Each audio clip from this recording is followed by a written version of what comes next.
Very good evening to you and a warm welcome to our program Spotlight. And on Spotlight, we usually focus on current issues and also we try to spread awareness to the general public on the current situations and the most talked about topics. So this time over, it's a festive season and New Year is coming up very soon and people love going shopping, people love to meet their relatives, people love to enjoy and have some fun, go on vacations. That's what happens during the December season, right? So today we'll be touching more on how you should pay a lot more attention on yourself because of the ongoing COVID pandemic. So we have with us the founder president of Sri Lanka College of Pediatricians and the past president of Sri Lanka Medical Association, Dr. B.J.C. Pereira, with us. Good evening to you. A very good evening to you. It's such a pleasure to be here. It is a pleasure to have you here with us on our show Spotlight. And I did mention in the intro that it's the season and people love going on vacations. People love to enjoy, obviously. But they have a responsibility as well, right, doctor? So let's talk a little bit about how they should act during this season. A very big responsibility, really, because I think it's really only the people who can actually make sure that their safety is guaranteed. As medical personnel, we can do all kinds of things, but it's up to the people who are around in the country to make sure that they safeguard themselves. And that actually boils down to the way they behave in all situations in a given day. Now, for instance, they may be moving around, walking around, going in vehicles, going in public transport, and there are certain health guidelines that are really essential to be followed. We all know how COVID spreads. It's primarily by the virus getting into your respiratory tract. That is either from the mouth or through the nose. So it's the virus itself is microscopic, so you can't see it, and you kind of inhale the thing, and then there it goes. It gets into the cells of the respiratory tract initially, and then spreads all over. It happens in a jiffy. Oh, of course, yes, and it multiplies as well. I mean, you know, it gets into the cells and then starts multiplying, so their numbers increase and it would go on spreading right around the body. So depending on what kind of response your body has, you might even remain completely asymptomatic, as we call it, with no signs of symptoms at all of the illness and not even feeling ill. They can be carriers. They can be carriers, but the most important thing is that if the virus gets in and it starts to multiply in your body, that there are risks to everybody else around, that they could spread the virus. So although now that's the most difficult part, because although they themselves may not be aware of it, they have no symptoms, but they are a very important reservoir that that spreads the virus around. And in some cases, some people actually it multiplies very rapidly in the body, and they are called super spreaders. So the thing spreads, you know, even much more than even in a given person. So like wildfire. It's a problem. Exactly. Really.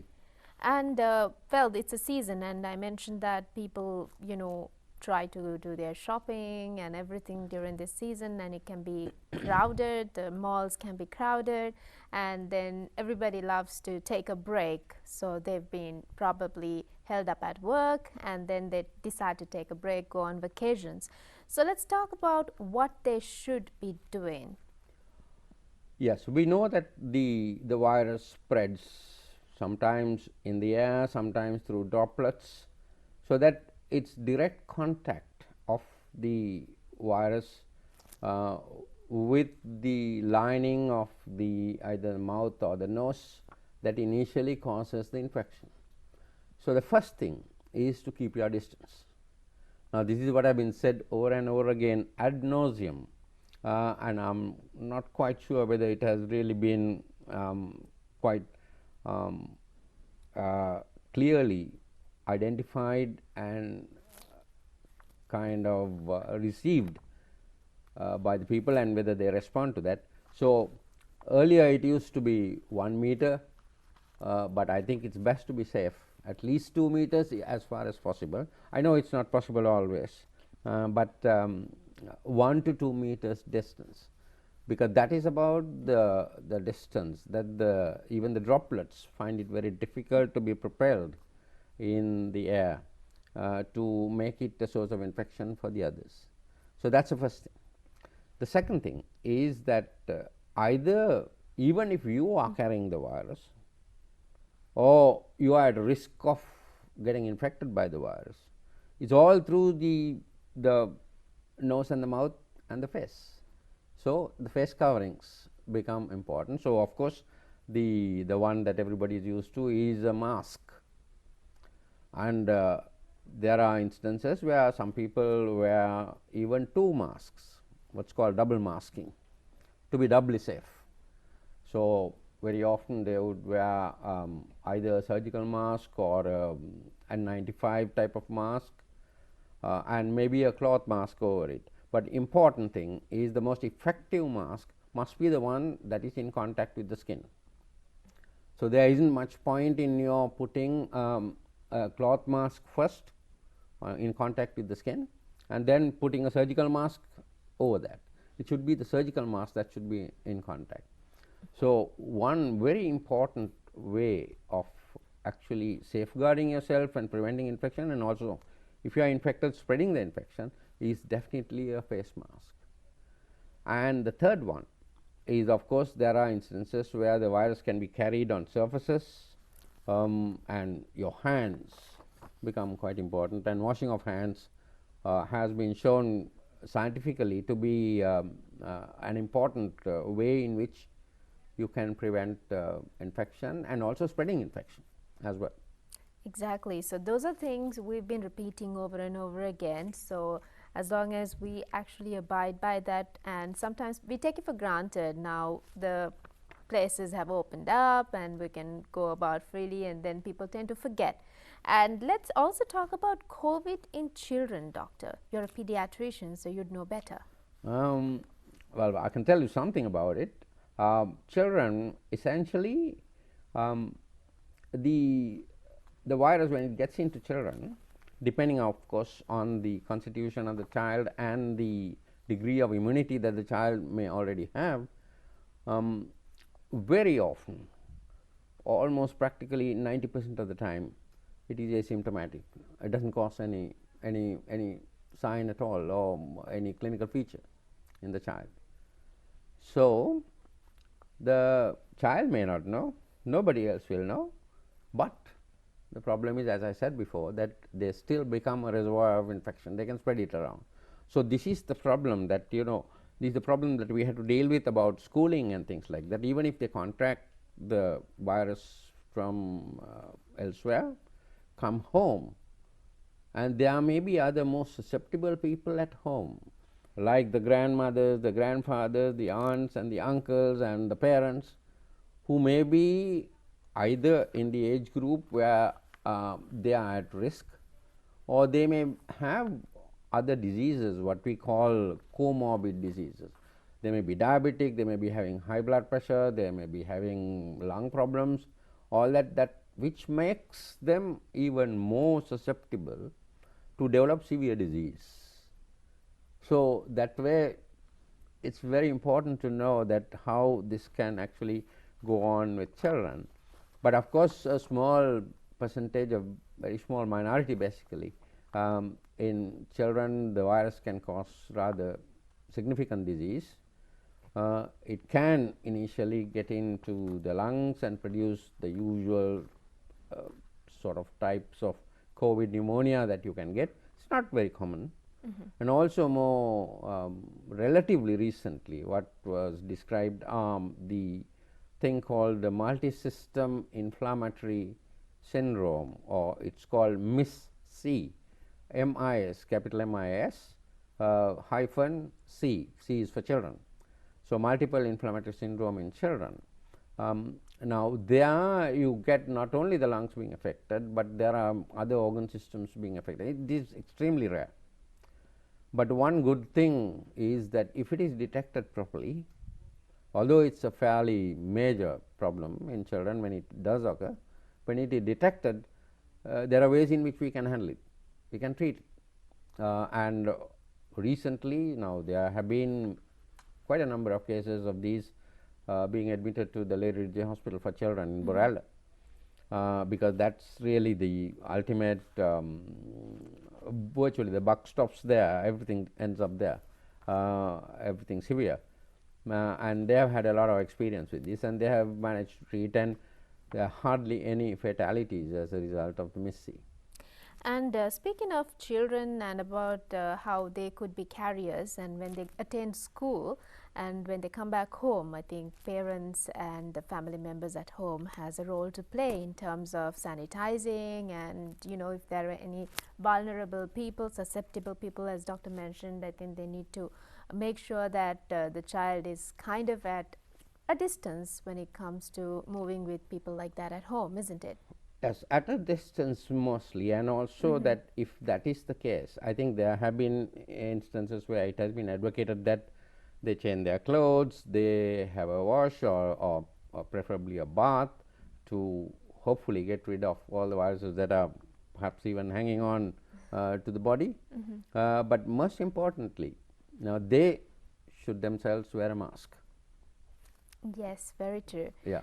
So we've been speaking about how people might get affected, and also the precautionary measures they should be taking in terms of protecting themselves. And let's also touch on post-COVID situation. If somebody has had COVID and after they recover, how should they behave, or what about their lifestyle? Do they still have symptoms? Do they still have complications? What's it like? Yeah, the disease itself is, we know a fair amount about how it progresses. When it does cause symptoms, it depends on the way the symptoms develop. But as far as the virus is concerned, they are most infective in the initial period of the illness. And that's within the first few days? Yes, first few days, and by the time they are about kind of 10 days after the initial onset of the disease, and certainly by the 14th day, they are practically non-infective. So it's a matter of taking extra precautions in that time to prevent the spread of the virus. So even if a child gets it, and the biggest problem, as I said before, is the asymptomatic infection in the children. So nobody will know. So it's better to be safe than sorry later on. It has to be sort of, you have to take steps to protect yourself as well as the others. So children are pretty good that way, actually. I mean, from our experience of working with children, they are in fact quite surprisingly even better than adults. You tell them to wear the mask and tell them why and everything, it really gets into them very nicely.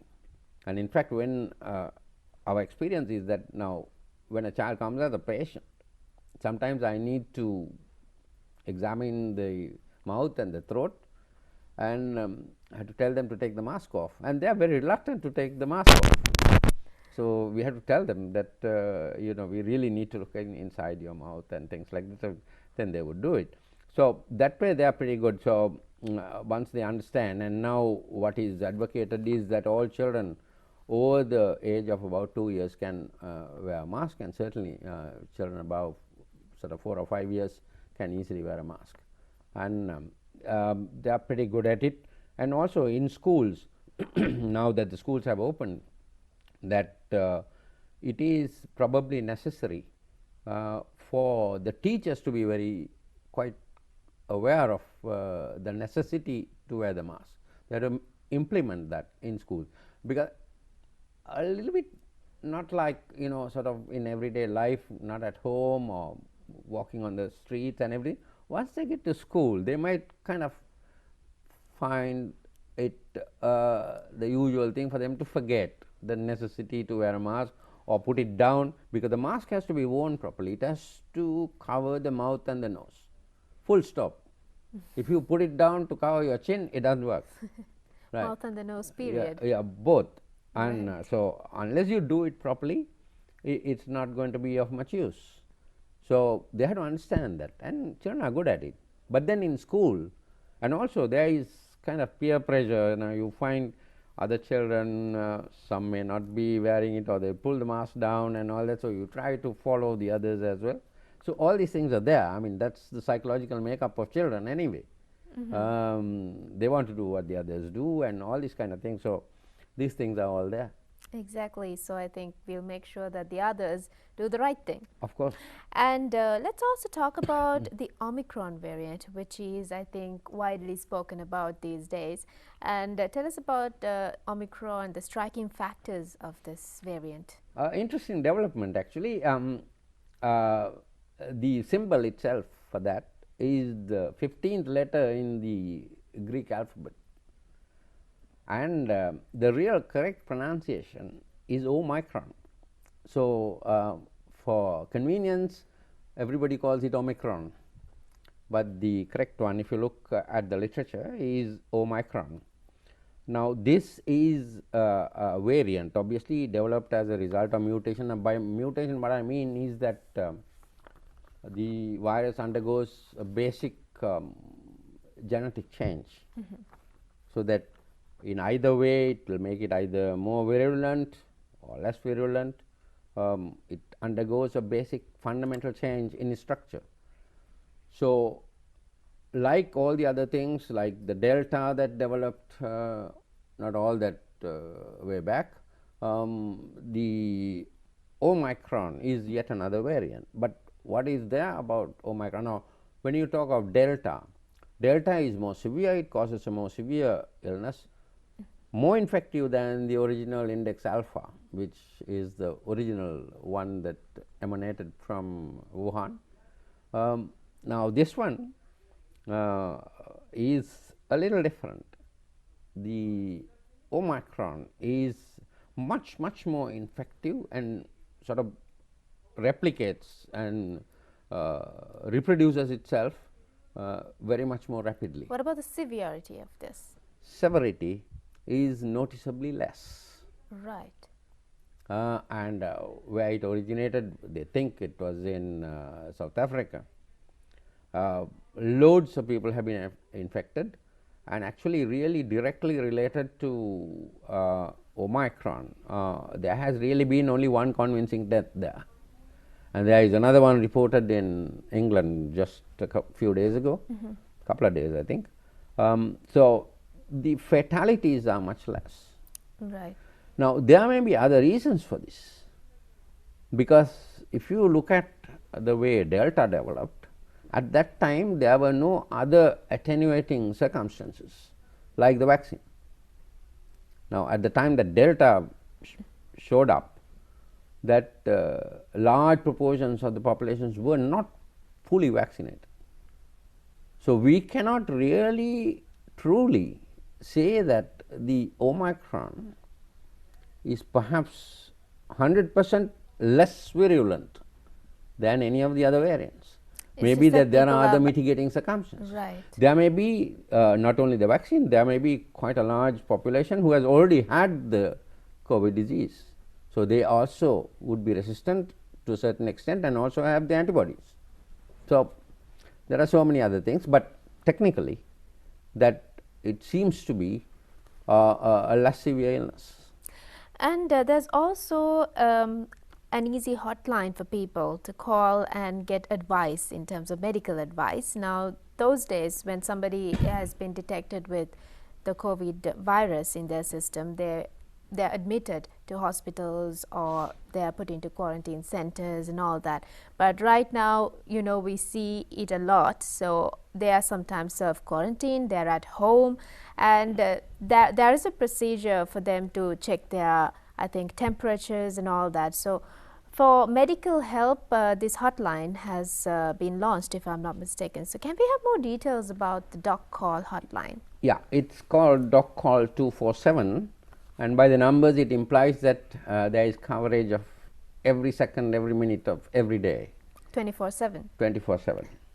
And this was an initiative of the Sri Lanka Medical Association, where we were all involved, and there was a core group that handled this entire project, and this was in collaboration with the all the mobile telephone service providers. And to their eternal credit, it started with just one provider.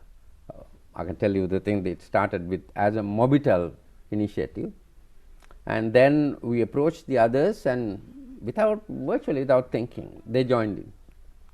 So the number is 247. So you ring 247 from any mobile operator, you're connected directly through to a qualified doctor, maybe a junior doctor, maybe a senior doctor. It just goes kind of in rotation, and we opt in and opt out of the system at our convenience. There are no rosters, nothing.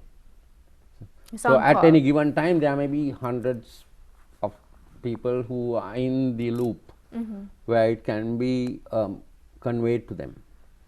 And if the youngsters, the junior doctors, have a problem where they cannot really give advice that would be required, there is a facility where they can contact a senior person, get more advice, and ring back the patient.